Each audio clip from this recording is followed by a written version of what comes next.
Wassalatu wassalamu ala asyrafil anbiya wal mursalin Sayyidina wa maulana Muhammadin wa ala alihi wa sahbihi ajma'in. Subhanaka la ilma lana illa ma 'allamtana innaka antal alimul hakim. Rabbi shrah li sadri wa yassir li amri wahlul 'uqdatan min lisani yafqahu qawli. Amma ba'd. Alhamdulillah, ibu-ibu, teman-teman saudaraku sekalian yang saya muliakan, hari ini kembali kita dapat berjumpa. Dan sekedar saya umumkan, barangkali ada yang belum tahu itu ya, barangkali ada yang baru-baru, saya tidak memperkenankan diri untuk difoto ataupun direkam gambar.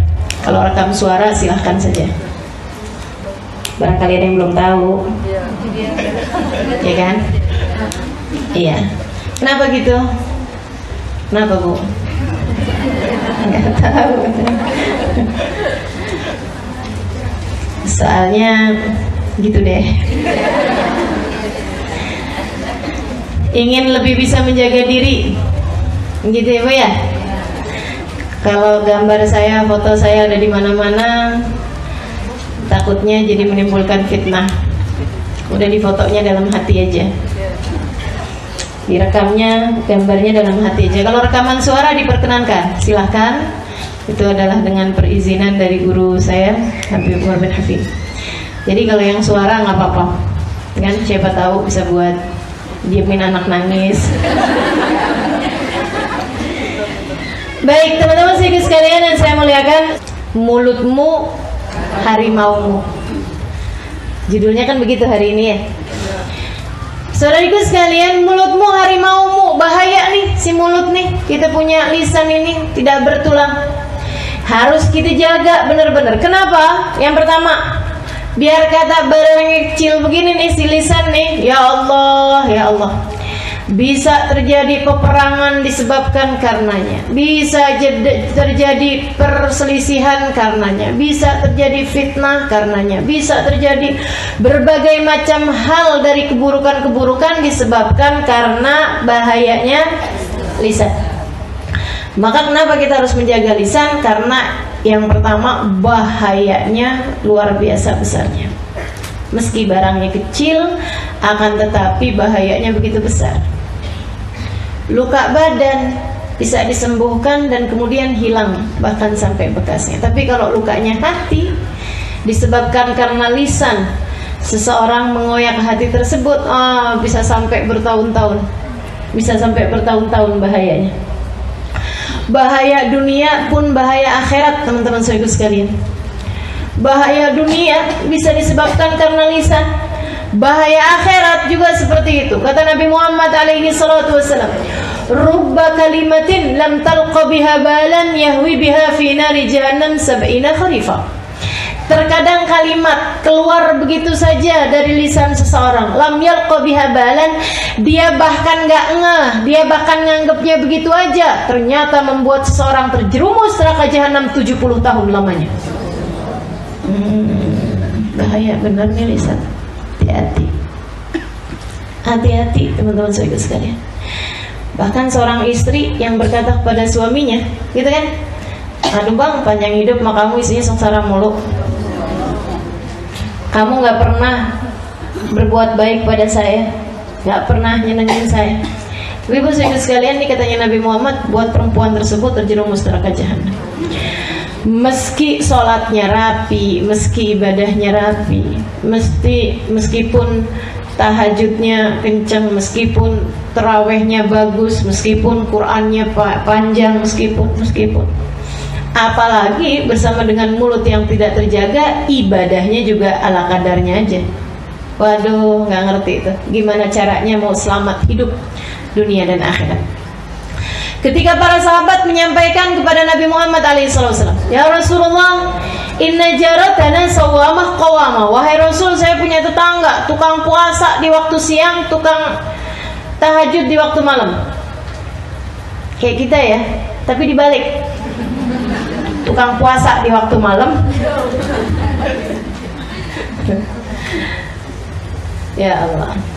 Jadi teman-teman sekalian, dibilang sawamah qawamah, ahli puasa, ahli tahajud. Ghaira annaha tu'ti jarataha bilisaniha, akan tetapi dia adalah orang yang suka nyakitin tetangganya dengan lisannya.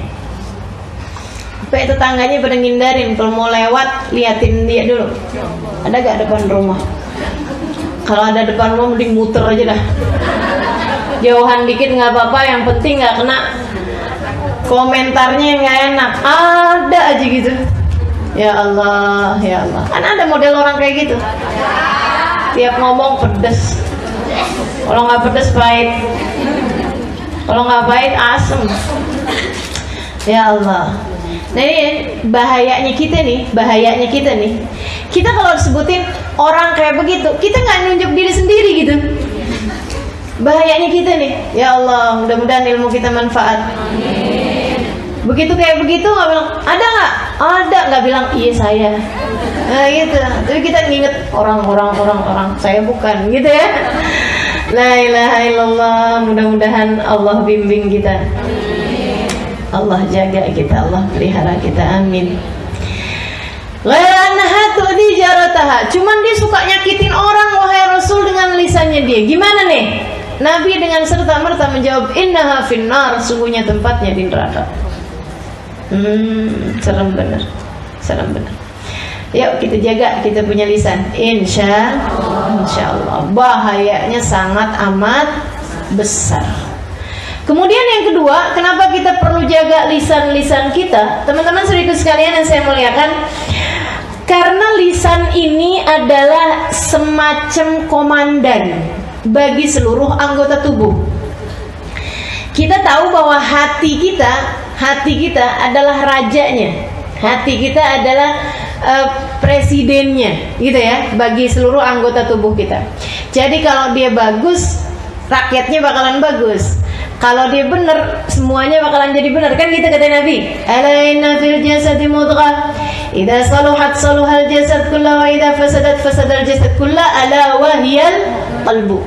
Kata Nabi Muhammad, ketahuilah dalam seluruh anggota tubuh terdapat segumpal darah. Kalau bagus dia bagus semuanya, kalau rusak dia rusak semuanya.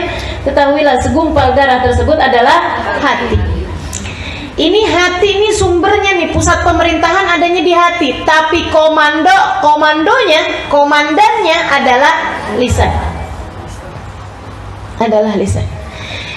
Lisan ini teman-teman saya sekalian, kelihatannya kayak nggak terlalu ngaruh untuk anggota badan yang lain, tapi ternyata nggak gitu. Setiap pagi, idza asbahas sabah, kata Imam Ghazali dalam Minhajnya, beliau mengatakan idza asbahas sabah, apabila datang waktu pagi, yaqulul a'dha lil lisan. Semua anggota tubuh nih bilang sama lisan, ya lisan, in istaqamta istaqamna wa in wajajta i'wijajna. Wahai lisan, kami serahkan urusan kami padamu untuk kamu komandani, untuk kamu komando. Kalau kamu lurus, kita lurus. Kalau kamu bengkok, kita bengkok bersama denganmu. Jadi kalau lisannya bilang kanan, anggota tubuh semuanya ikutan kanan.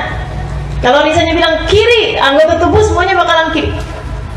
Maksudnya gimana? Teman-teman saudaraku sekalian yang saya muliakan, kalau ingin memperbaiki seluruh anggota tubuhmu yang 7 nih, bukan termasuk hati ya di situ ya. Kalau mau benahi anggota tubuh yang 7, semuanya memang bergantung dari hati. Tapi mau ngerjain kebaikan-kebaikan, itu juga lisan punya pengaruh yang cukup besar. Kalau dia benar, biasanya anggota tubuh yang lain bakalan benar. Kalau lisan nggak benar, bakalannya seluruh anggota tubuh yang lain nggak benar. Karena lisan ini juga merupakan juru bicaranya hati. Orang kan nggak kelihatan nih, kalau lagi diem kayak begini nih, semuanya nih nggak kelihatan. Baik nggak kelihatan. Apalagi pakai kerudungan semua, tutup aurat semua, gitu ya. Semuanya kayak orang baik semua. Amin. Begitu ngomong, baru tuh kelihatan. Alhamdulillah kalau di majlis kan nggak banyak ngomong. Saya doakan yang ngomong. Jadi yang ketahuan baik nggak baiknya saya doakan. Ya Allah, ya Allah. Ini nih lisan nih. Kalau dia baik, baik seluruh anggota tubuh. Kalau dia rusak, rusak seluruh anggota tubuh. Ikutan, ngaruh, ketularan. Jadi nih kalau ngomongnya orang tuh setiap kali ketemu orang ngomongin orang. Tiap kali di jalanan kerjanya ngumpat orang. Tiap kali apa aja ngomongnya nggak pernah bagus gitu. Itu nanti liatin aja. Mata bakalan ikut nggak bener ngelihatnya. Telinga bakalan ikut nggak bener lihatnya. Kaki bakalan melangkah ke tempat-tempat yang nggak bener. Tangan bakalan bergeraknya nggak bener. Yang masuk ke dalam perut pun bakalan menjadi sesuatu yang nggak baik. Lisan semuanya. Kalau baik baik semuanya, kalau nggak baik semuanya. Makanya teman-teman sedikit sekalian coba perhatikan. Kalau pagi-pagi tuh ucapan pertamamu tuh apa? Pagi-pagi. Lagi kalau yang bangunnya terlambat. Sial nih, misal, gitu ya. Udah langsung, ya ampun, nih mama telat nih. Waduh, ngomel pagi-pagi. Teman saya ada yang cerita, Ustazah mohon maaf ya, saya waktu itu ada menginap di rumah dia gitu. Kalau pagi kita Ustazah suka ada perang Iran-Irak. Saya sama anak-anak urusan menu makanan aja kita berantem. Dia bilang urusan mau sarapan apa nggak sarapan semuanya bisa bikin berantem. Ini kita lupa, kita nggak tahu bahwa ternyata kalimat-kalimat di pagi hari akan mempengaruhi sepanjang harimu. Maka jagain ya, ngomongnya yang baik, ngomongnya yang benar. Ibu-ibu sekalian, nggak pernah dengar suaminya, bagi yang punya suami nih, nggak pernah dengar suaminya bilang, saya tuh kalau pagi-pagi udah berantem sama kamu, sepanjang hari semuanya berantakan. Bener gak? Pada ngomong begitu nggak suaminya? Yang nggak ngomong aja. Maksud saya bukan berarti nggak begitu, yang nggak ngomong pasti kayak gitu juga. Cuman masalahnya dia nggak ngomong gitu, karena semuanya kayak begitu. Kita sendiri deh, nggak usah yang lain-lain, kita sendiri. Kalau pagi-pagi udah berantem sama suami, berantem sama anak gitu, sepanjang hari bakalan berantakan apa nggak harinya? Berantakan. Kayak jagain lisan, jagain lisan. Baik, yang ketiganya, kenapa kita perlu jagain lisan? Teman-teman saya sekalian, amalan kita dikit, jaga amalan tersebut dengan cara kita benerin lisan. Sekali lagi alasan pertama kita perlu benerin lisan karena satu, bahayanya besar sekali. Yang kedua, kalau dia benar seluruh anggota tubuh. Yang ketiga, amalan kita dikit, jaga amalan tersebut dengan kita jaga lisan. Karena begitu kita nggak jaga lisan, teman-teman saudaraku sekalian, maka kita sama kayak orang lagi ngelemparin anak-anak panah. Kita sama aja kayak lagi punya anak panah nih, dikit, udahlah dikit kita lemparin, kita kasih-kasihin sama orang. Gitu. Jadi sayangin amal-amal kita. Setiap kali kita ngomong gak bagus sama orang, itu kita lagi lemparin kebaikan-kebaikan kita, terutamanya ghibah. Orang tuh kalau kita gibah, kita nih kalau berghibah, teman-teman sekalian, lagi transfer pahala kepada orang lain. Nabi Muhammad cerita, kata Nabi Muhammad, araftum manil muflis, tahukah kalian siapa orang yang muflis, orang yang bangkrut? Sahabat bilang, yang punya duit lebih sedikit daripada jumlah utang, wahai Rasul. Kenapa bangkrut? Iya enggak? Bu, daripada dagang. Kita kalau punya uang, punya aset lebih sedikit daripada jumlah hutang yang kita punya, namanya kita adalah orang bangkrut. Kata Nabi Muhammad SAW, oh iya, itu bangkrut menurut kalian. Terus bagaimana menurutmu, wahai Rasul? Nabi cerita, orang bangkrut adalah orang yang datang di hari akhirat nanti bawa pahala segede gunung. Dia seret-seret pahala itu dengan perasaan bangga di padang mahsyar. Sampai kemudian datanglah hari perhitungan. Faja'al ghurama, datanglah kemudian para penuntut. Dia bilang sama malaikat, wah ya Allah, mereka bermunajat pada Allah, ya Allah, orang ini pernah ngomongin saya waktu di dunia. Ya Allah, orang ini pernah fitnah saya waktu di dunia. Ya Allah, orang ini pernah nyakitin saya waktu di dunia. Ya Allah, dia pernah ngomong kasar sama saya waktu di dunia. Ya Allah, dia pernah bohongin saya waktu di dunia. Ya Allah, dia pernah zalimin saya waktu di dunia. Allah kemudian bilang, ambil pahala dia seukuran kezaliman yang telah dia lakukan. Jadi mending ambilin tuh. Ada yang ngambil dikit, ada yang ngambil banyak, seukuran sama pekerjaan sama kezaliman dia yang dia lakukan di dunia. Udah habis amalnya, kemudian sampai habis gunung amalnya dia, masih ada orang nyempil datang lagi. Ya Allah, dia pernah ngatain saya waktu di dunia. Ya Allah, Allah ambil pahalanya. Udah habis ya Allah, taruh dosa kamu buat dia. Itu muflis, namanya orang bangkrut. Ini kalau bawa pahala segede gunung. Kebayang kalau kita udahlah amal kita dikit, kemudian kezaliman kita mau orang banyak, kerjaannya tiap hari ngomongin orang, tiap hari ngata-ngatain orang. Ya Allah, di hari akhirat nanti apa enggak bangkrut double kita? Apa enggak bangkrut sampai ke ujung kita? Ya Allah, ya Allah. Maka sayangi lisanmu, sayangi amalmu, jagalah lisanmu. Sayangi kita punya amal yang udah tinggal dikit ini, dengan cara kita jaga benar-benar lisan kita, insya Allah.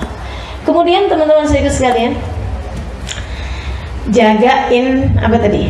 Amal kebaikan, karena amal kebaikan kita sedikit. Hal terakhir, kenapa kita perlu jaga lisan-lisan kita? Malu sama siapa? Sama malaikat. Malu sama Allah. Allah As-Sami, Allah Maha mendengar. Malu sama malaikat, terutamanya malaikat Raqib dan Atid. Malu saudariku sekalian sama diri kita sendiri, sama semua manusia. Malu sama Nabi Muhammad.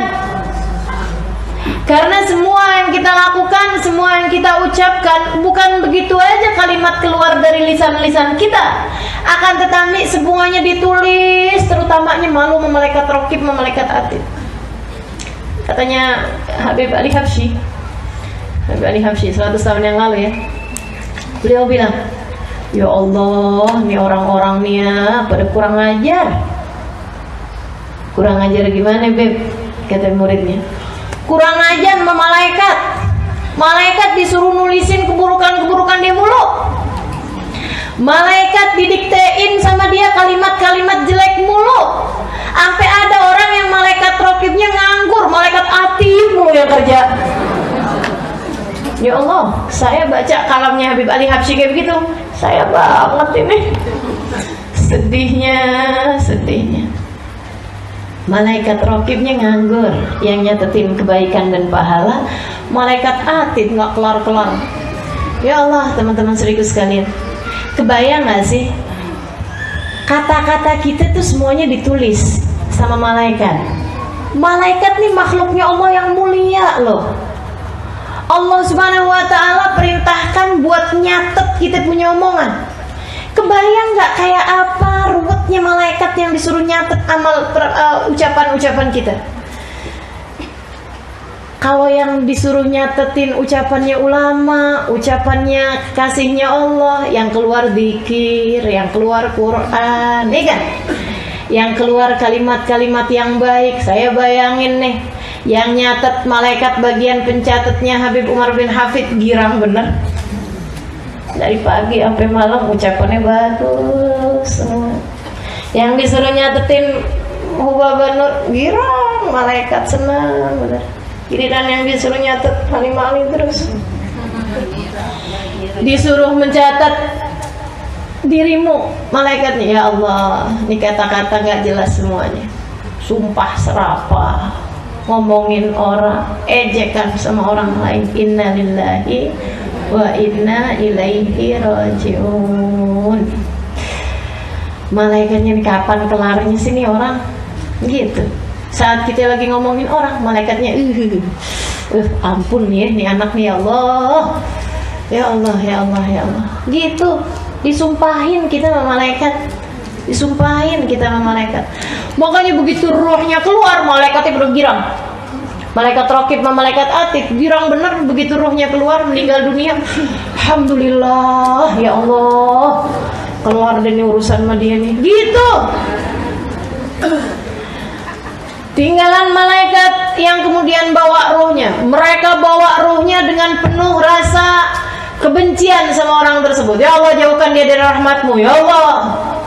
Begitu ditanya sama malaikat penjaga langit pertama, siapa yang kamu bawa?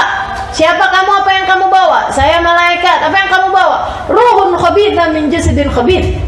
Kami bawa ruh yang jelek dari jasad yang jelek. Jasadnya sampai ikut-ikutan kena.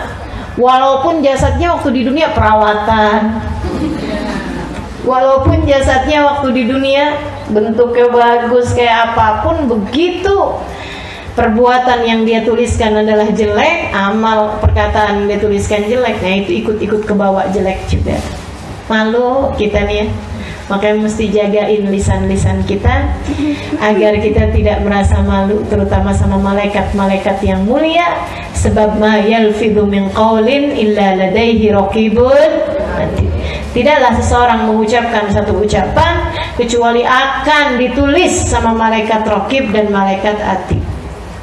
Kata Habib Umar, orang nih ngomong terus, kata Habib, dia nggak paham omongan itu bakal ditulis malaikat Raqib, bakal ditanya ketika masuk dalam kuburan, bakal ditanya ketika dia berada di mahsyar, bakal diperhitungkan kalimat demi kalimat di padang mahsyar di hari perhitungan.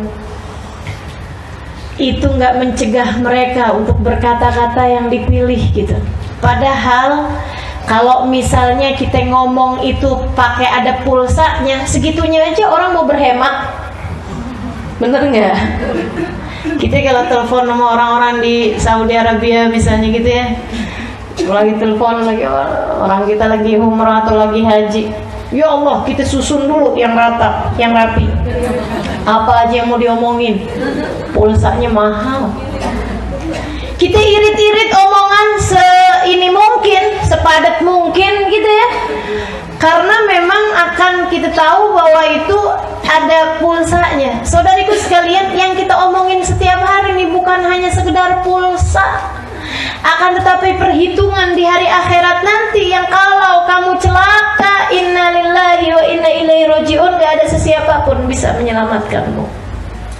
Tidakkah apa yang Allah tuliskan dalam Al-Quran bahwa semuanya akan ada pembahasannya, akan ada perhitungannya? Tidakkah itu seharusnya mencegah kita dari mengatakan sesuatu yang tidak kita perlukan, dari mengatakan sesuatu hanya yang memang bermanfaat bagi kita. Mudah-mudahan kita bisa jaga lisan-lisan kita. Amin ya rabbal alamin.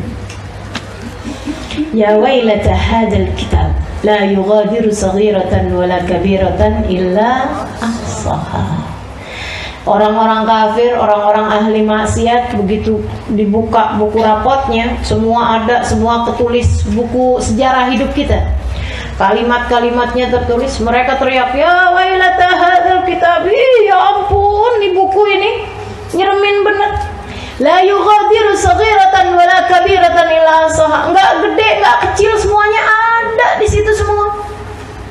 Itu katanya Sayyidina Ibnu Abbas alaihi ridwanullah ketika mentafsirkan makna saghiratan, yang kecil-kecil juga ketulis di situ. Katanya beliau mengatakan bahwa ketika kamu ketawa nggak ditulis Halimah jam sekian ketawa, nggak gitu, tapi ditulis hahaha-nya berapa itu ada semuanya. Ngeri ya. Malu kita sama Allah, malu kita sama malaikat, malu kita sama semua hambanya Allah ketika dibangkitkan di hari akhirat nanti. Ini hal-hal yang seharusnya membuat kita mau lebih menjaga lisan-lisan kita. Nggak sama orang yang ngerti dengan orang yang nggak ngerti. Baik kemarin-kemarin kita nggak ngerti, hari ini kita udah ngerti. Maka mudah-mudahan mulai hari ini sampai sisa umur kita lebih pintar buat jaga lisan kita, insya Allah. insyaallah. Amin ya rabbal alamin. Gitu ya. Sekarang pembahasannya ini dosa-dosanya lisan apa aja. Oke, baik, insyaallah bismillah. Niat. Nah, niat mau jaga lisan. Satu, bahayanya gede, serem, saya nggak selamat, takut nggak selamat dunia akhirat. Kemudian lagi yang kedua tadi itu,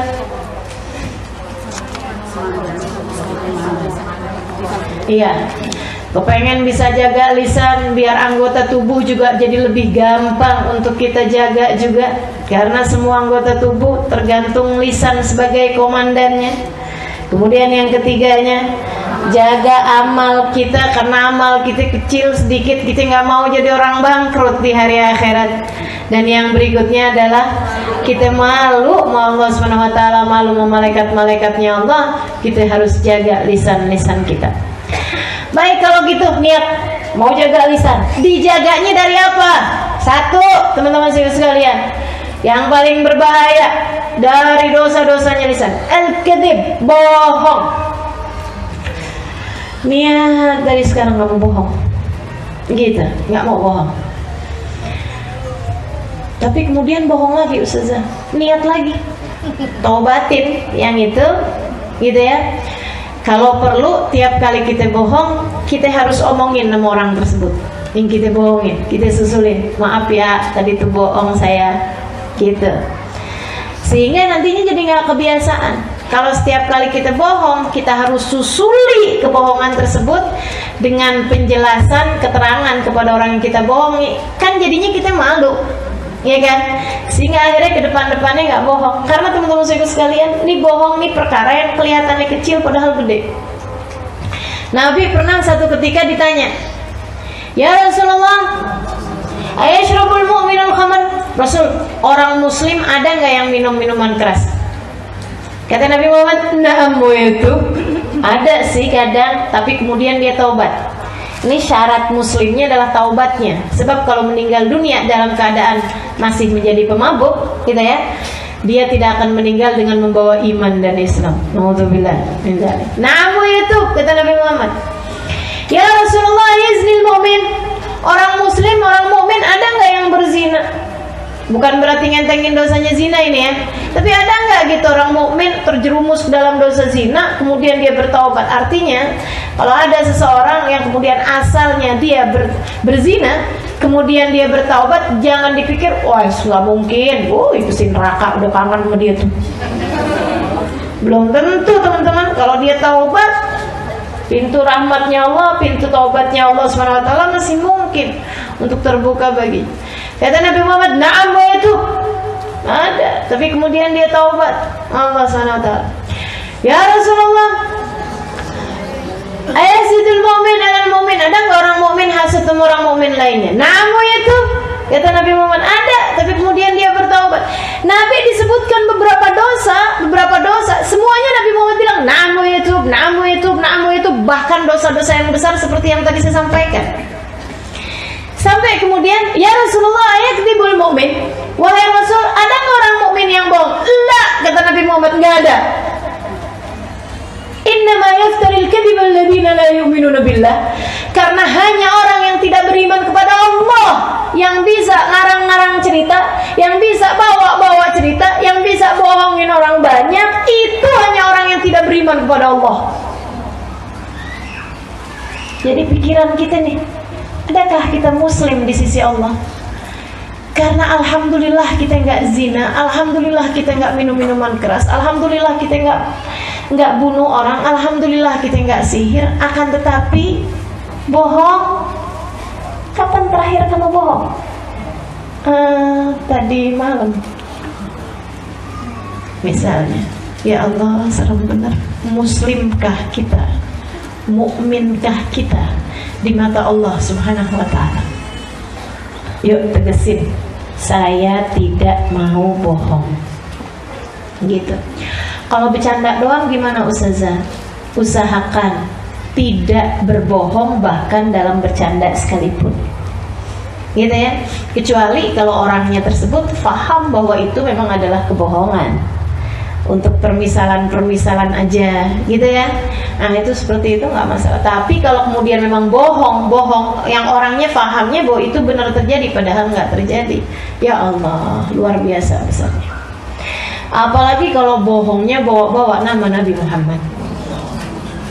Gimana bohong bawa nama Nabi? Misalnya dalam sebuah hadis dikatakan padahal hadisnya nggak ada. Itu bohong tentang Nabi Muhammad. Atau misal tadi malam saya ngimpi Nabi, padahal enggak. Misalnya Nabi bilang katanya nyuruh kamu nyumbang. Itu teman-teman saudaraku sekalian bahaya yang luar biasa. Kata Nabi Muhammad alaihissalam, "Man kadziba ilayya kidbatan falyatabawa maq'adahu minan nar." Siapa yang membuat bohong, berita bohong tentang aku, sesuatu hal yang tidak aku lakukan, sesuatu hal yang tidak aku ucapkan, falyatabawa maq'adahu minan nar, suruh siapin tempatnya di neraka. Kaplingnya lagi disiapin di neraka. Naudzubillah min dzalik. Hati-hati sama bohong, hati-hati sama bohong. Hati-hati sama bohong. Nabi bahkan bercandanya pun nggak pakai bohong. Tetap lucu tuh bercandaan Nabi, nggak pakai bohong. Tahu bercandaannya Nabi? Ada orang mau berangkat, izin berangkat, pamitan Nabi berangkat pergi dagang. Nabi kemudian bilang, "Oh iya, silahkan aja. Kamu nanti berangkatnya naik anak unta kan?" Dia bilang, "Enggak lah Rasul, saya naik unta." "Masa naik anak unta?" Maksudnya saya nggak akan naik unta kecil gitu loh. Masa pergi-pergi mau naik anak unta? Ini kan orang kebayang anak unta kan kecil gitu. Dia bilang, "Ya Rasulullah, masa saya pergi naik anak unta? Saya pergi naik unta ya Rasulullah."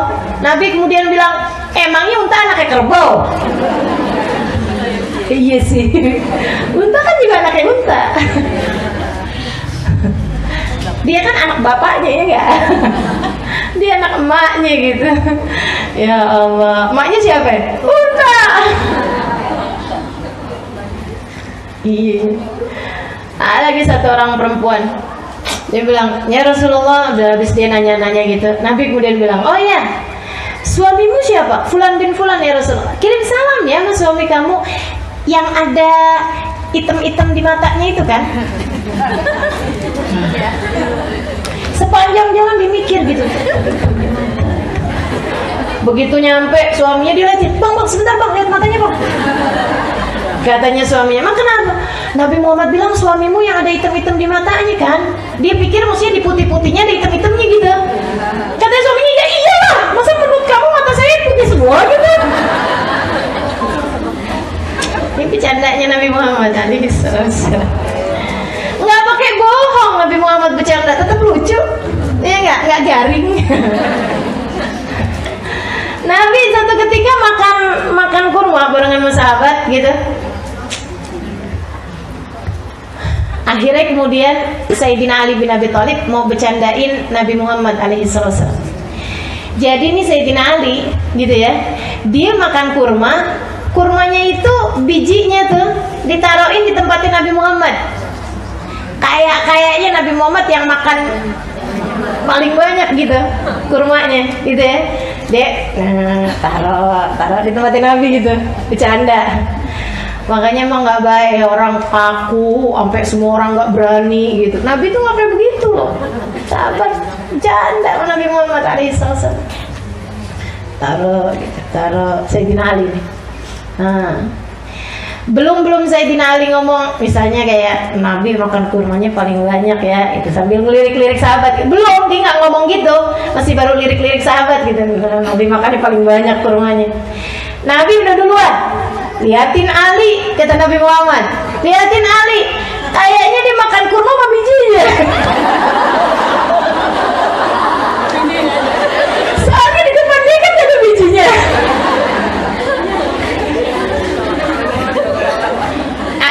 Salatu wassalam. Nyenengin Nabi itu ya bercandanya, nggak pakai bohong teman-teman sekalian, nggak pakai bohong. Alaihi salam. Mudah-mudahan Allah Subhanahu Wa Taala kasih kepada kita kemuliaan akhlaknya Nabi Muhammad alaihi salam. Ma kadzib qattul hayati, Nabi Muhammad nggak pernah bohong sekalipun seumur hidupnya, bahkan untuk urusan darurat sekalipun. Urusan darurat Nabi nggak pakai bohong. Teman-teman sekalian yang saya muliakan, Nabi Muhammad misalnya urusan darurat kayak apaan tuh? Yang padahal tempat tersebut tuh udah boleh bohong, itu segitunya Nabi nggak pakai bohong. Nabi pernah satu ketika sebelum beliau jadi Rasul, sebelum Nabi Muhammad diutus menjadi Rasul, lagi zaman-zaman umur gitulah 30-an tahun barangkali. Suatu ketika Nabi lagi berdiri di satu tempat di pengkolan jalan gitu ya. Nabi lagi nungguin seseorang, Nabi diri di situ. Ada orang lari-lari. Dia kemudian bilang kayak begini, Muhammad, Muhammad tolongin saya, Muhammad, Al-Amin tolongin saya, Al-Amin. Kata Nabi, kenapa? Saya dikejar orang karena dikira saya bunuh, mereka mau bunuh saya balik. Ada orang mau bunuh saya, ada sekelompok masyarakat mau bunuh saya. Mereka bilang saya bunuh orang, jadi kan dibunuh lagi tuh. Padahal saya enggak, katanya gitu. Yang nggak tahu dia beneran bunuh apa enggak, tapi bagaimanapun kan ya orang harus diselamatkan, ya kan? Urusannya nanti jangan main hakim sendiri gitu maksudnya. Dia kemudian lewat jalanan tersebut, Nabi Muhammad bilang, iya, akan saya tolongin kamu gitu maksudnya. Dia masuk, kemudian nggak lama ada orang lewat di situ. Nabi habisnya di jalan tuh, Nabi yang asalnya berdiri duduk. Kemudian orang-orang pada datangan gitu ngejar dia juga gitu kan. Muhammad, Muhammad, kamu lihat nggak ada orang begini, begini, begini, begini yang tadi tuh? Nabi jawabnya kayak gini, mundu majelis tuh fala. Sejak saya duduk di sini saya nggak lihat.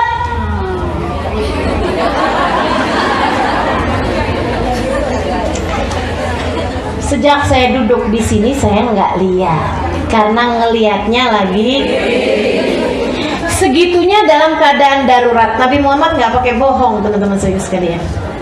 Nah, tapi jangan kemudian ini darurat nih, saya cari cara dah bahasa. Nggak gitu juga ya. Lagi kemudian baru bangun tidur gitu, temennya udah nanya gitu, kamu di mana nih? Kita udah nungguin lama nih, kan hari ini jadi, oh iya lupa. Dia kemudian jalan ke kamar mandi, dibilang di jalan menuju kamar mandi maksudnya. Darurat saja. Darurat apaan? Ya darurat itu namanya. Temennya nanya OTW gitu ya. OTW kamar mandi maksudnya. Itu bohong kalau itu mah bukan darurat. Saudara sekalian, jangan biasakan. Jangan biasakan. Gitu. Jadi saya kalau ditanyain sama orang kan, Ustazah udah sampai mana? Karena tempatnya nih masih jauh nih padahal. Ustazah sekarang udah sampai mana? Saya bilang depan mobil kijang hijau. Nggak ketahuan ada di mana kan? Serius nih Ustazah sampai mana? Sampingnya truk. Pokoknya yang penting jangan sampai bohong. Kita usahakan, kita niatkan dalam keadaan apapun, mendingan jangan bohong. Kenapa? Teman-teman sekalian, itu tadi iman kita bermasalah nih kalau kita suka bohong. Iman kita bermasalah. Kemudian yang keduanya lagi, mesti biasanya kebohongan itu akan disusul dengan kebohongan yang lain. Nih. Innal 'abd la yakdzib. Seseorang kemudian bohong. Bohong tersebut kemudian ngajakin dia buat bohong selanjutnya, bohong selanjutnya, bohong selanjutnya, hatta yuktab indallahi kadzdzaba, sehingga dia ditulis di sisi Allah Subhanahu wa taala sebagai tukang bohong. Fawailul lil mukadzimin. Celaka orang yang selalu berdusta. Oh, celaka kata Allah. Ngeri benar. Makanya teman-teman sekalian, kita jagain bohong kita itu, jangan sampai kita bohong, sehingga kita nggak harus tutupi itu dengan kebohongan. Kayak bohongnya mak-mak nih seringnya nih. Saya tahu lagi nyuci baju suaminya, ada yang kresek-kresek di saku. Pas dilihat 100-an ribu, kayaknya dia lupa. Kita beliin dah lipstick, kita beliin barang. Suaminya nanya, nggak kelihatan duit saya 100 ribu di saku. Enggak. Bohong kan? Bohong kan? Kok bisa ya? Saya inget banget ada duit saya tuh 100 ribu di saku. Lupa kali kamu. Udah kamu jajanin kali, bohong lagi. Yang nyuci kemarin siapa? Kalau kemudian yang nyuci orang lain, si ini, jangan-jangan dia, Allah, jadi akhirnya panjang. Padahal bilang aja, ya ampun bang, saya kirain abang lupa. Udah saya beli lipstick bang, kan buat saya dandan depan abang juga. Beres urusan. Jadi teman-teman saudaraku sekalian, kamu nggak harus bohong, pokoknya nggak harus bohong. Usahakan selalu jujur dalam segala sesuatu, sehingga kamu gak harus nutupinnya lagi dengan kebohongan.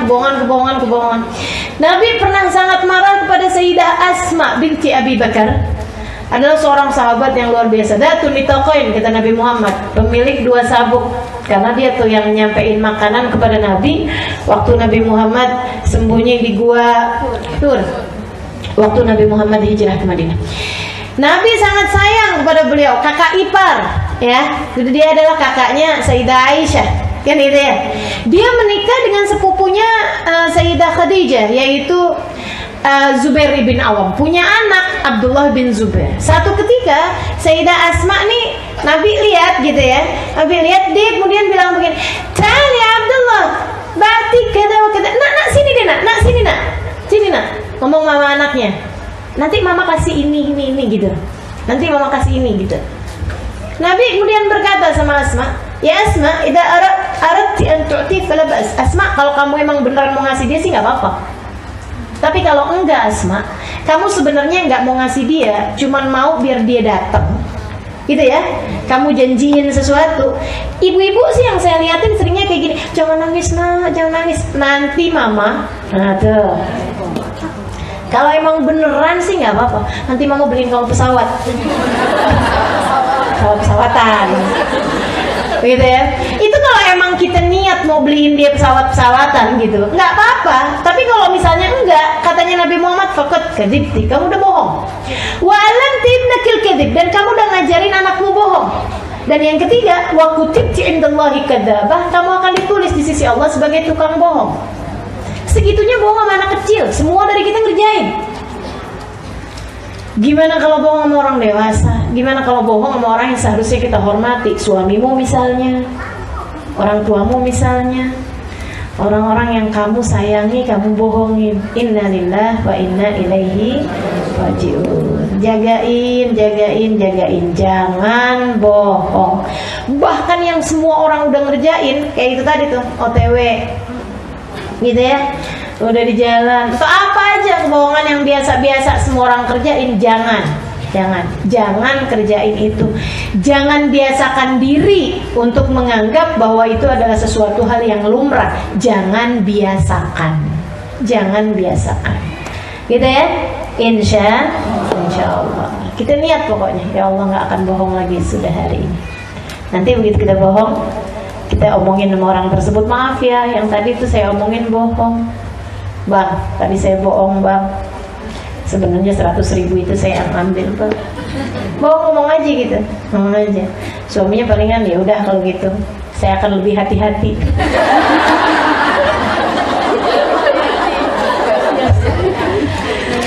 Ya Allah. Gitu ya. Jadi teman-teman sedikit sekalian, saya muliakan, jangan biasakan bohong. Bahkan hal yang kecil sekalipun. Nanti kalau udah setiap kali kita bohong, kita terangin sama orang tersebut bahwa kita bohong gitu ya, nanti lama-lama kita akan ngerem diri untuk bohong, sehingga akhirnya insya Allah nggak akan bohong lagi. Bersama dengan niat di dalam hati, mulai hari ini tidak akan ada kebohongan keluar dari lisan kita, insya Allah. Kemudian yang kedua, ini bahayanya nggak kalah gede nih. Apa tuh? Ghibah, yaitu ngomongin orang, teman-teman saudaraku sekalian. Kata Allah, wailul likulli humazatil lumazah. Celaka orang yang suka membicarakan aib orang lain di belakangnya atau membicarakan aib orang lain depannya. Maksudnya tair dia, maki dia, caci dia, depannya dia berarti, atau di belakang, ngomongin di belakang, sama-sama celakanya. Wailul likulli humazatin lumazah. Humazah itu yang hamaz, maksudnya yang pelan-pelan, jadi di belakang gitu. Kalau yang lumazah terang-terangan di depan dia gitu ya. Nah itu dua-duanya sama-sama celaka. Ketika ditanya apa itu ghibah wahai Rasulullah yang disebutkan oleh Allah Subhanahu wa taala dalam Al-Qur'an, gitu ya. Katanya Nabi Muhammad, dzikrak akhal muslim bima yakrah law sami'ah. Ghibah adalah membicarakan aib saudaramu, membicarakan sesuatu tentang saudaramu yang kalau dia dengar dia bakalan marah, dia bakalan kesel, dia bakalan gak senang. Gitu, itu namanya ghibah. Walaupun benar Rasulullah, walaupun benar, kalau kamu bohong, faqad buhti, kamu telah fitnah. Jadi kalau kita bohong, kita benar ngomongin orang sesuatu yang memang ada dalam diri dia gitu, memang ada dalam diri dia, itu namanya kita udah ghibah. Kalau ternyata bohong bersama dengan ghibah, kita ditambah fitnah. Dan fitnah ini asyaddu minal, lebih berat daripada pembunuhan. Emang benar banget ya, pembunuhan tuh pembunuhan karakter. Baik, saudara sekalian saya muliakan, Allah mengatakan tentang urusan ghibah nih dalam Al-Qur'an. Kata Allah Subhanahu wa taala, "Fala yaghtab ba'dukum ba'dha ayuhibbu ahadukum an ya'kula lahma akhihi maitan fakarihtumu." Janganlah seorang di antara kalian membicarakan aib orang lain itu sama aja kayak makan daging orang tersebut dalam keadaan bangkai. Teman-teman saudara sekalian yang saya muliakan, saya pernah tahu baunya bangkai manusia. Pernah tahu saya. Jadi di daerah sekitaran antara perjalanan antara Situbondo ke Banyuwangi itu kita udah ngelewatin hutan, namanya hutan Baluran. Satu ketika kita buka kaca karena mau lewat nih dalam keadaan, maksudnya kan itu kan hutan gitu ya, bagus udaranya, apalagi mobilnya jarang-jarang yang lewat di situ gitu. Jadinya kan udaranya bagus tuh. Lagi enak gitu ya, tiba-tiba keciuman bau busuknya sampai pengen muntah. Wow, langsung buru-buru tutup kaca. Wow, sampai bener-bener tersiksa. Ya Allah, yang asalnya lapar bayangin makanan enak, nggak ada yang enak. Kita kan kalau lagi keciuman bau yang sangat busuk, itu kan udah enak, sampai lagi lapar sekalipun nggak nafsu makan makanan apa. Bahkan kita lagi makan aja kadang bayangin bau kayak begitu, udah nggak nafsu makanannya. Akhirnya udah sampai, udah lewat ininya, lewat hutannya, udah lewat baunya, baru deh tuh, ya Allah, bisa tutup, bisa buka hidung gitu. Saya tanya, ini bau ampun luar biasa kayak begini, bau apaan? Bau bangkai orang.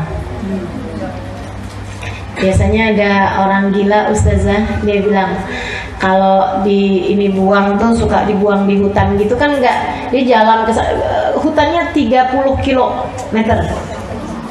Jadi itu kan dia nggak ada yang ngasih makan, nggak ada yang apa, sampai kemudian kelaparan dalam keadaan mati gitu di tengah hutan situ. Baunya emang kayak begitu tuh susah kayak gitu. Iya Allah, ya Allah, baunya nggak pernah saya cium bau lebih busuk daripada itu.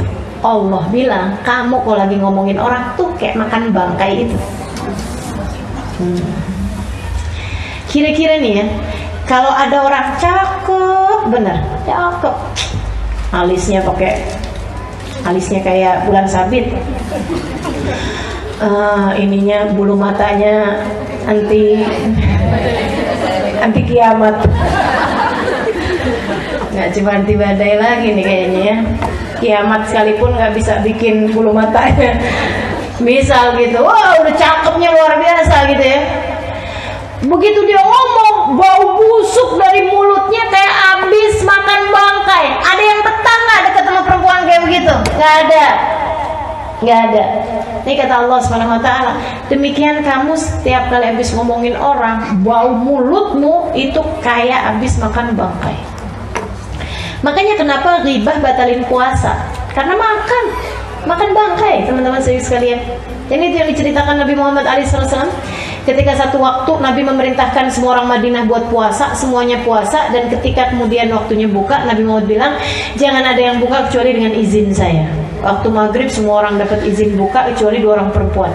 Nabi diem aja waktu mereka izin berbuka. Sampai kemudian mereka malu untuk ngomong sama Nabi. Ada laki-laki dimintain tolong dong sampein sama Nabi, kita boleh buka apa enggak? Nabi dia kemudian masuk, ya Rasulullah, inna imra'atan tahtal bab. Wahai Rasul, ada 2 orang perempuan depan pintu rumahmu. Tasta'dinani laka an taftura, mohon izin padamu untuk berbuka. Nabi Muhammad bilang, bawa baskom, ambilin baskom.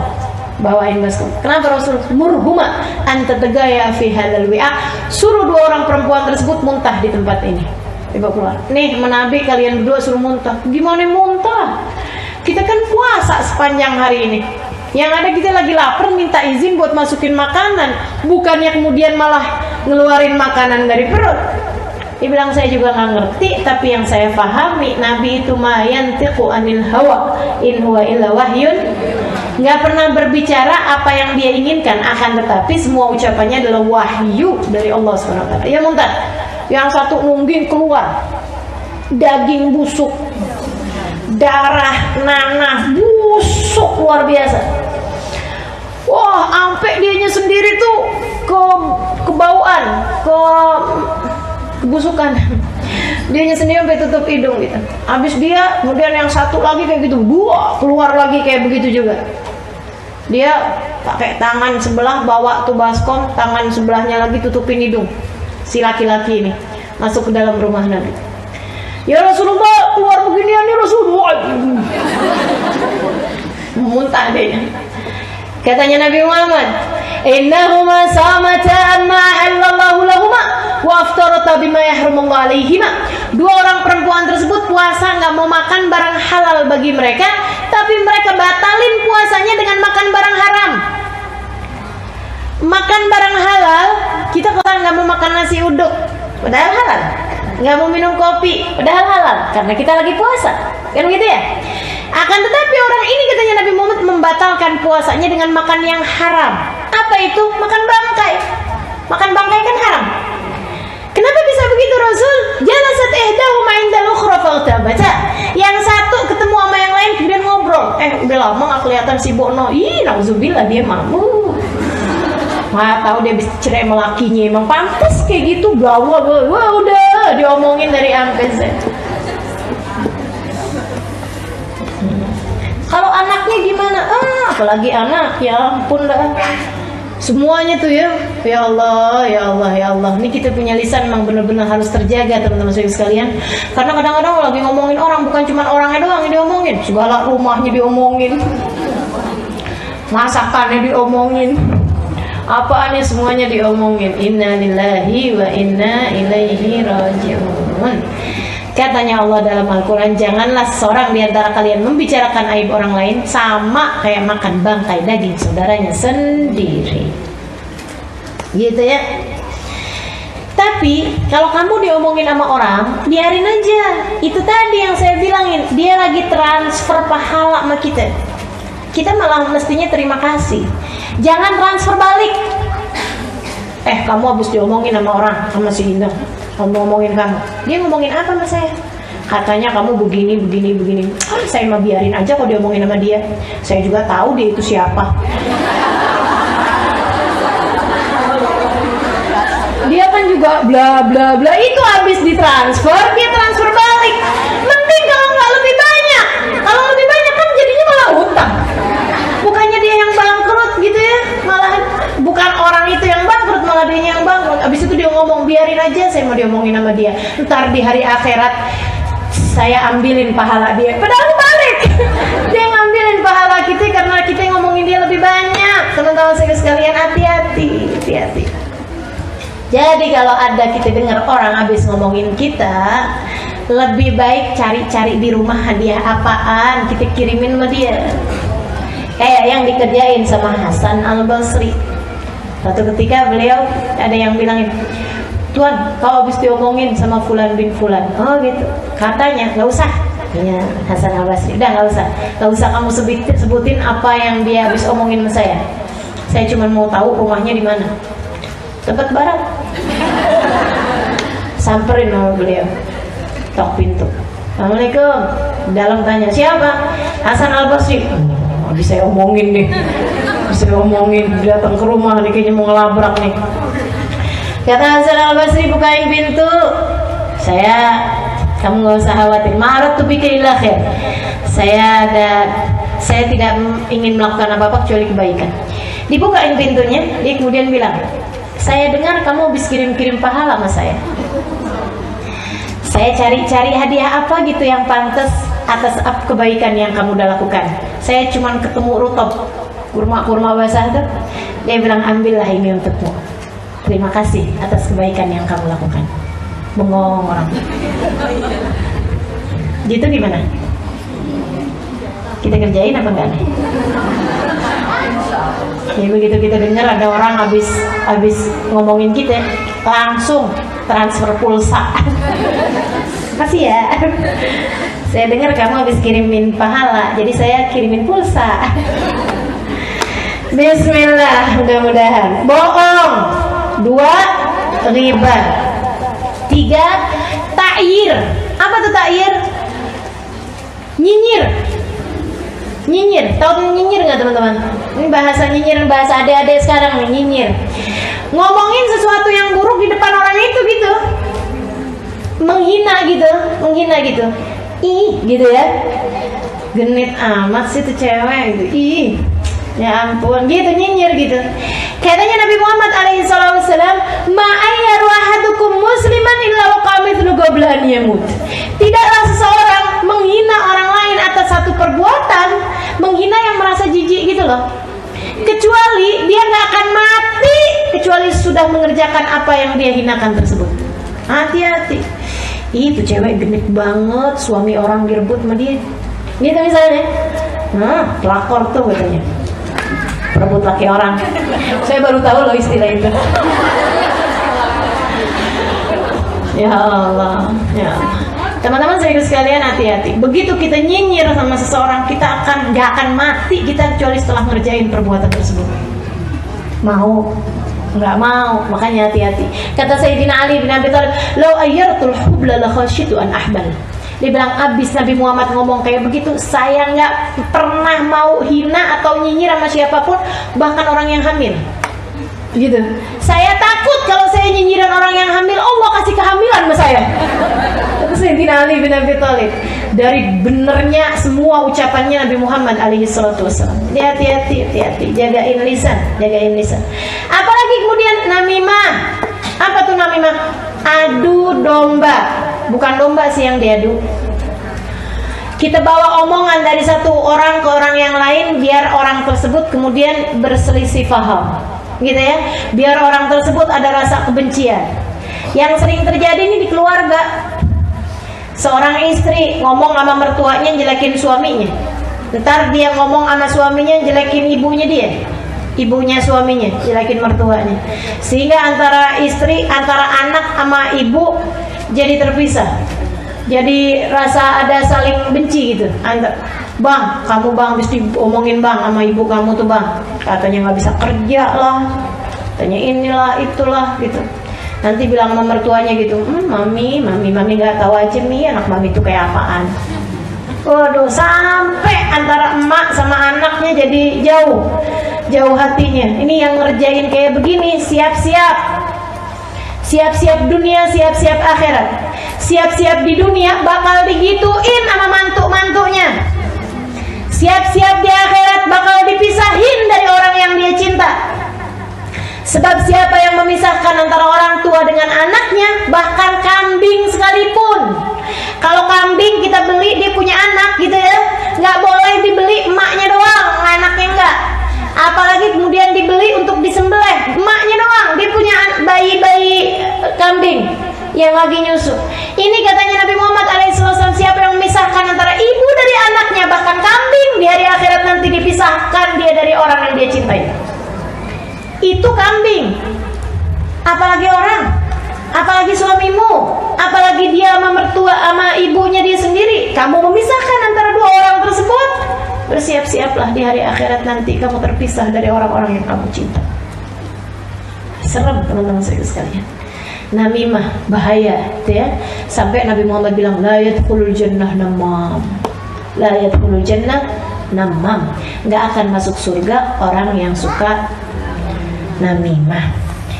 Apalagi dosanya mulut. Ini kita mesti rada cepet-cepetan ini ya, karena banyak nih, ada 10 yang saya tulisin, yang saya siapin. Baru berapa tuh tadi? Sumpah palsu. jangan biasa sumpah. Wallahi anak nggak gitu, wallahi anak nggak bakalan begini, wallahi. Jangan, udah deh gitu. Nama Allah loh teman-teman saudara sekalian, la taj'alullah urdatan li aymanikum. Kata Allah, janganlah kalian jadikan Allah sebagai bahan untuk sumpah-sumpah kalian. Maksudnya biar dipercaya pakai wallahi. Makanya jangan suka bohong. Jadi orang nggak usah kamu pakai sumpah juga udah percaya. Kenapa kamu ngerasa perlu pakai sumpah ketika bilang sama suamimu, ketika bilang orang tuamu, ketika bilang sama sahabatmu, misalnya gitu ya?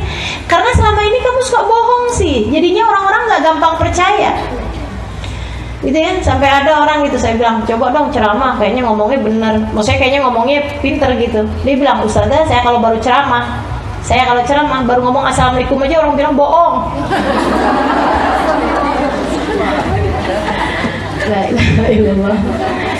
Ya Allah, ya Allah. Jadi gitu, kita nggak akan perlu bersumpah, apalagi pakai nama Allah kalau kita selama ini tidak bohong, gitu ya. Kan seneng anaknya setiap kali kita bilangin langsung percaya, nggak usah pakai cross check karena dia tahu ibunya nggak bohong. Suamimu ketika kamu bilang sesuatu dia nggak perlu cross check karena dia tahu istrinya nggak bohong, kan enak jadinya. Dipercaya sama setiap orang. Yuk kita biasakan sehingga kita tidak merasa perlu bersumpah. Imam Asy-Syafi'i alaihi ridwanullah, kata Imam Syafi'i, ma halaftu billahi qad, saya nggak pernah sumpah dengan nama Allah sama sekali seumur hidup saya. La sadikan wala kadiban, bener aja saya nggak sumpah, apalagi bohong, nggak pernah saya, kata Imam Syafi'i. Kenapa? Ya Allah, nggak pantas banget saya sebagai seorang hamba pakai nama Allah buat kepentingan saya. Gak pantas kan? Demi Allah saya nggak lihat, demi Allah saya nggak begini. Ngapain pakai nama Allah gitu? Jangan teman-teman saya sekalian. Bener aja nggak perlu kita pakai nama Allah untuk sumpah kita.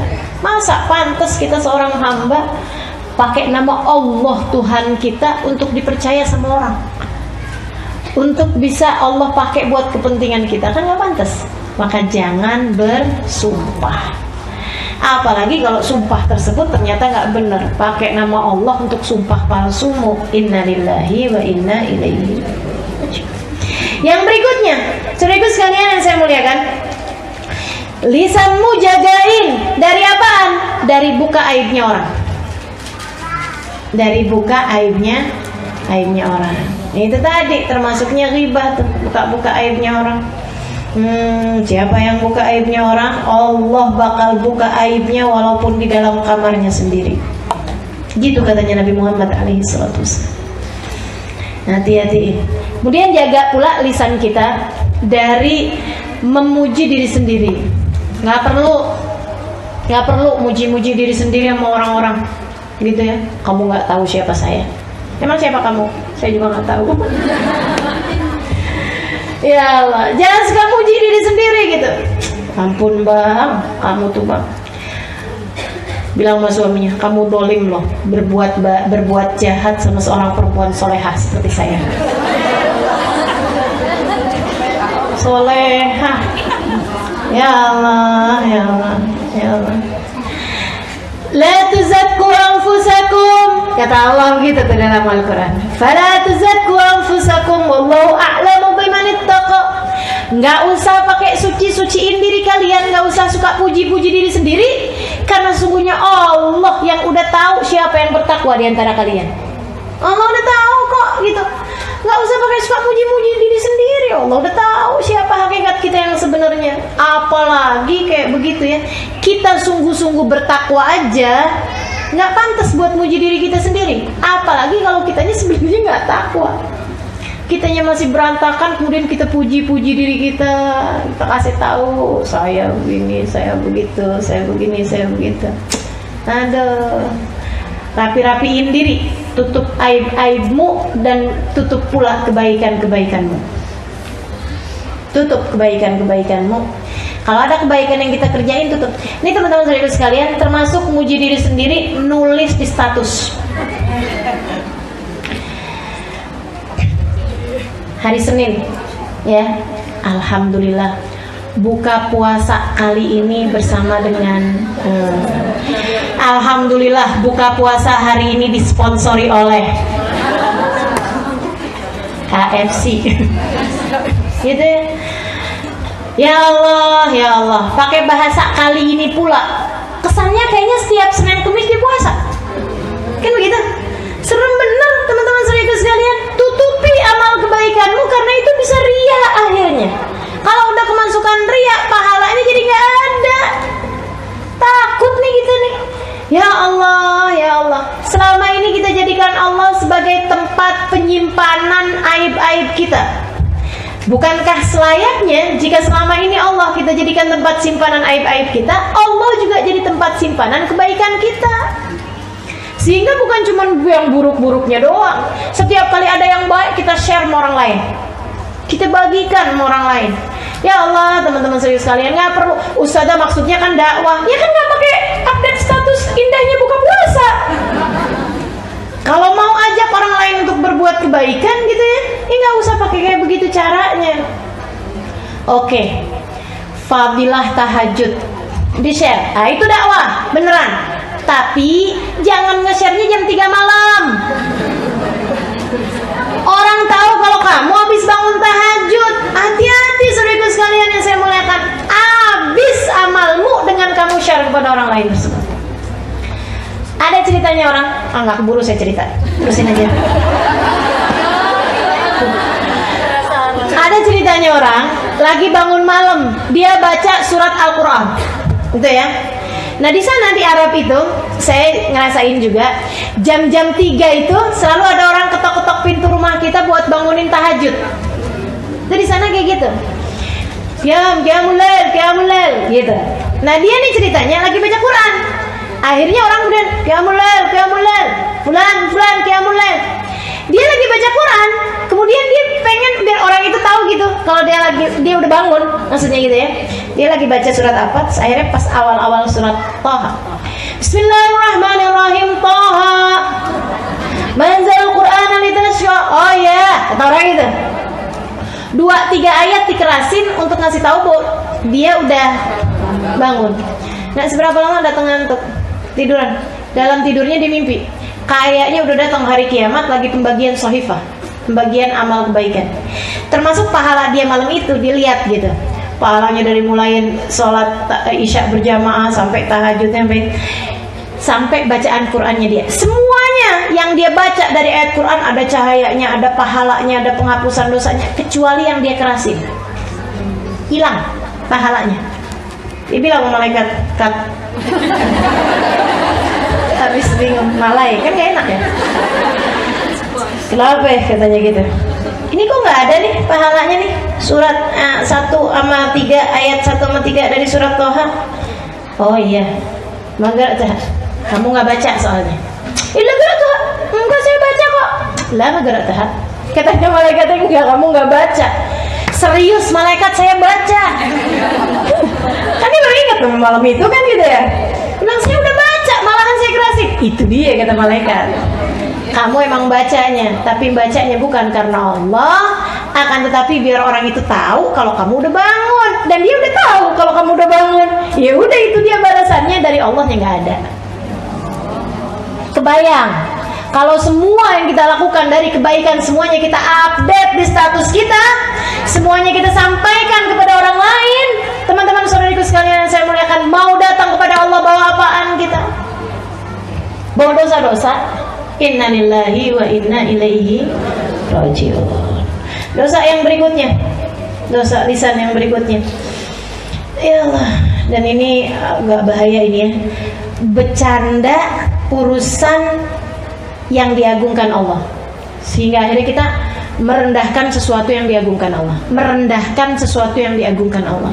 Teman-teman, kalau mau ngomong, mau bercanda, silakan aja. Akan tetapi hati-hati, jangan bawa-bawa hal-hal yang diagungkan sama Allah. Ada banyak orang zaman sekarang bercanda-bercanda urusan Al-Quran, kan gitu ya. Al-Quran tuh udah gak cocok buat zaman sekarang. Ada yang ngomong kayak gitu kan. Oh bahaya tuh, iman bisa hilang. Iman bisa hilang. Ada lagi yang bercanda sih, canda ngomongnya kayak gini. kayaknya neraka nggak takut lagi ya. Ntar kita bisa ketemu di neraka sama Michael Jackson, tadi neraka ketemu si ini gitu. Itu bahaya teman-teman sini sekalian. Bercanda silahkan, tapi jangan kayak begitu modelnya. Ih, amit-amit, saya sih kalau masuk surga ada dia, mendingan keluar lagi. Ya Allah, ya Allah, ya Allah. Silahkan kalau mau bercanda, jangan bawa surga, jangan bawa neraka, jangan bawa Quran, jangan bawa Ka'bah, jangan bawa apa-apa. Saya kan udah cerita kemarin tentang orang yang ketika ngelihat Ka'bah, gini doang yang namanya Ka'bah, akhirnya kemudian jadi gila.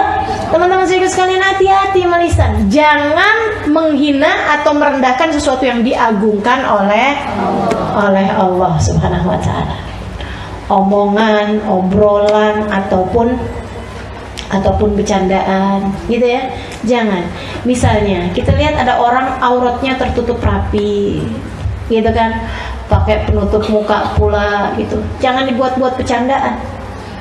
Itu kan dia kayak begitu karena jerawatnya banyak. Itu syariat agama Allah teman-teman, syariat agama Allah.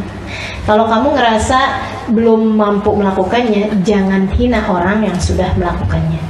Hati-hati. Ada dulu orang anaknya pulang sekolah, nggak usah cerita. Pulang diajar, ditanyain sama bapaknya, kamu belajar apa tadi di sekolah? Belajar siwak bah, bersiwak kayak kayu siwak. Apaan tuh? Tuh bapaknya gitu. Ini bah kayu siwak bah. Ini bah Nabi Muhammad dulu bah tiap kali sholat pakai beginian bah, sebelum sholatnya bah, jadi giginya bersih bah. Kata abahnya, yang mana sini. Apaan nih? Dibuang sama dia dengan rasa merendahkan gitu. Ya ampun nak, ini zamannya Nabi nak, zaman dulu nak, gitu. Cerita ini diceritakan oleh Habib Umar bin Hafid. Nggak model kayak saya ceritanya ya. Ya ini kan sudah dibumbui. Akhirnya kemudian ibu-ibu teman-teman sekalian, dia punya istri lagi hamil. Oh dia ngomong kayak gini, apaan nih? Ini sih buat melempar anjing gitu. Dia punya istri lagi hamil. Istrinya kemudian melahirkan anak mukanya mirip anjing. Dia sangat marah, kemudian keadaannya stres berat, depresi. Dia satu malam dia ambil pedang, dibunuh tuh anak. Habis kemudian dia merasa bersalah, merasa nggak enak perasaannya, dia sendiri kemudian mengakhiri hidupnya dengan bunuh diri.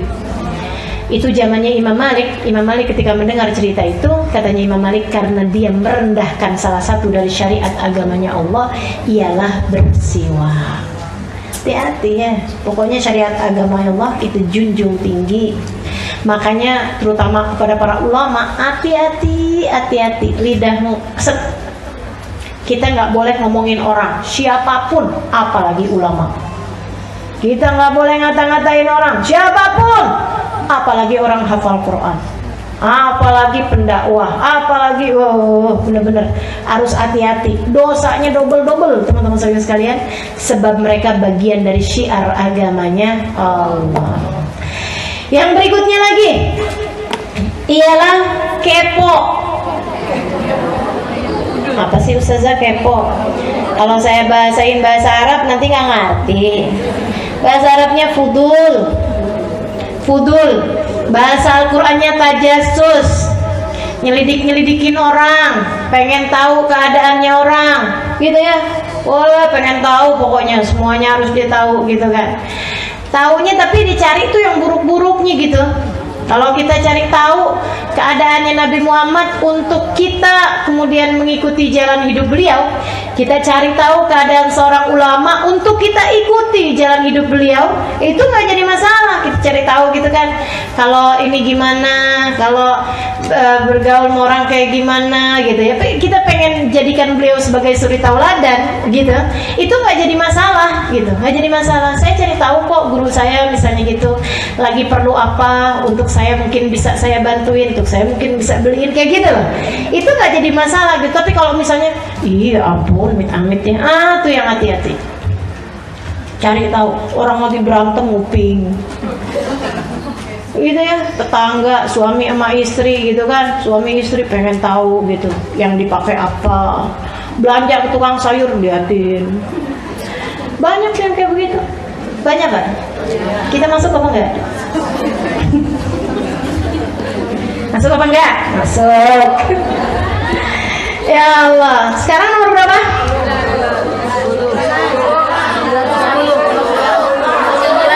Ini ada hilafiyah ulama gini. Iya, jangan kepo itu kan. Tadi ya. Nomor berapa? 9. Sekarang 10. Oke, ya. Sekarang 10. Hindari perdebatan saudaraku sekalian, itu dosa yang luar biasa. Katanya Nabi Muhammad SAW, man tarakal mira wa huwa muhik wa huwa mubtil banallahu lahu baitan fi rabtil jannah. Man tarakal mira wa huwa muhik banallahu lahu baitan fi wasatil jannah. Wa 'alal jannah ya Rasulullah liman hasun akhlaquh. Kata Nabi Muhammad, siapa yang meninggalkan perdebatan padahal dia benar, padahal dia salah, dia emang keliru, dia nggak ngerti ilmunya, dia nggak paham, gitu ya. Siapa yang meninggalkan perdebatan padahal dia salah, emang dia nggak ngerti gitu ilmunya, gitu, Allah akan bangunkan bagi dia sebuah rumah di surga yang bagian bawah. Tenang teman-teman, biar kata bawah juga adem. Surga mah enak, biar kata bawah juga ya. Wa man tarakal mira wa huwa muhik, siapa yang meninggalkan perdebatan padahal dia benar, padahal dia tahu kebenarannya, dia faham dalilnya, dia faham, Allah bangunkan baginya rumah di surga yang bagian tengah. Surga yang atas buat siapa Rasul? Kata Nabi, buat orang yang bagus akhlaknya, nggak kepikir buat berdebat sama sekali. Gitu. Jadi teman-teman sekalian, ketemu orang debatin urusan masalah tahlil, debatin urusan masalah apalagi yang banyak diajakin perdebatan. Iya, maulid. Maulid. Berlebih-lebihan menabi begini begitu. Rasanya tuh kayak gatel gitu ya. Kamar mandi mana sih? Kita tinggalin aja. Allah akan bangunkan bagi kita sebuah rumah di surga bagian bawah. Kalau kita nggak ngerti ilmunya. Kalau kita tahu ilmunya, tapi kita tinggalin, karena teman-teman sekalian, apa bedanya perdebatan dengan orang cari tahu? Kalau orang cari tahu nyari kebenaran, tapi orang kalau berdebat nyari pembenaran, nyari kemenangan. Bedakan, gitu ya. Kalau orang nanya di majelis kayak gini, nyari kebenaran. Ustazah, apa hukumnya maulid? Dari mana dalilnya maulid? Itu namanya orang nyari kebenaran. Tapi kalau misalnya, Ustazah ngapain sih bikin maulid? Itu ustazah namanya nyiain nian gitu ya. Nabi itu nggak mau loh. Dari mana tuh dalilnya? Itu tuh bid'ah, bla bla bla bla bla bla. Itu namanya debat. Kalau ada orang ajakin debat, lana a'maluna walakum a'malukum, melipir aja, menghindar aja. Ustazah, debat nih sekarang nih bukan pakai omongan ustazah, grup WhatsApp. Iya enggak? Teman-teman, kalau udah grup WhatsApp lagi santer urusan perdebatan kayak begitu, saya sarankan padamu, izin dari saya, left group, tinggalkan grupnya, itu jauh lebih aman. Ya ustazah, nanti nggak ada yang ngasih tahu dong. Emang kamu udah bisa ngasih tahu? Kamu yang ada bingung. Jadi teman-teman sekalian, tinggalkan, biarin dia sama dia deh kumpulnya. Iya apa enggak? Biarin, kitanya udah keluar gitu. Kalau ada yang kemudian japri sama kita gitu, grupnya lagi ini nih, lagi hangat banget nih, begini begitu segala macam, lagi panas. Ya kita bilangin sama dia, udah deh, buang waktu, buang tenaga, buang pikiran. Mendingan kamu masuk ke tempat kamu sholat, kamu ibadah, kamu baca Quran, jelas pahalanya, daripada perdebatan seperti itu, gitu kan ya? Nah, tinggalkan perdebatan. Jadi teman-teman sekalian itu. Dan yang terakhir, qauluz zur, ucapan-ucapan yang hina, bercandaan-bercandaan yang modelnya kayak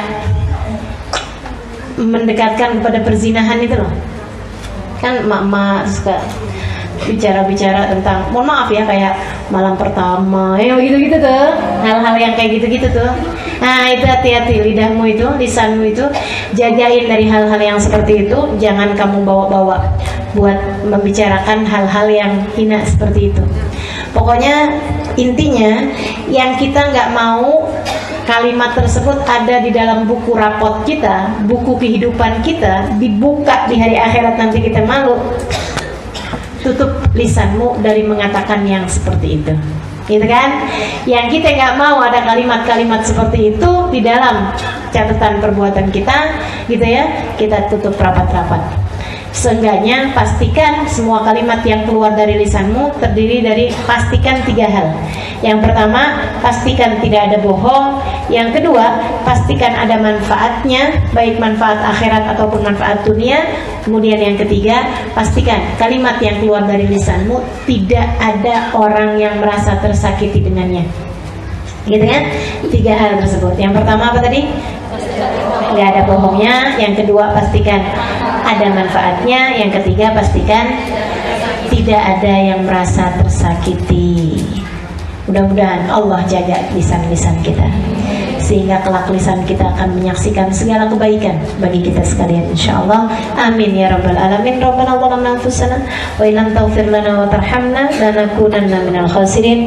Rabbana atina fid dunya hasanah fil akhirati hasanah wa qina adzabannar. Da'wa fi subhanakallahumma wa tahiyyatuhum fiha salam. Akhiru da'wana anil hamdulillahi rabbil alamin. Allahumma ya man wafaqa lil khair lil khair wa antahum alaih wa fiqna lil khair wa inna alaihi. Ya Allah, sebagaimana Engkau memudahkan para kasih-kasihmu untuk menjaga lisan-lisan mereka, ya Allah, mudahkanlah pula lisan-lisan kami untuk menjaga dia, ya Allah, sehingga hanya kalimat yang membuat keridhaan-Mu saja yang keluar dari lisan-lisan kami. Ala hadhihi niyyah bi kulliyah salihah ila hadratin nabi al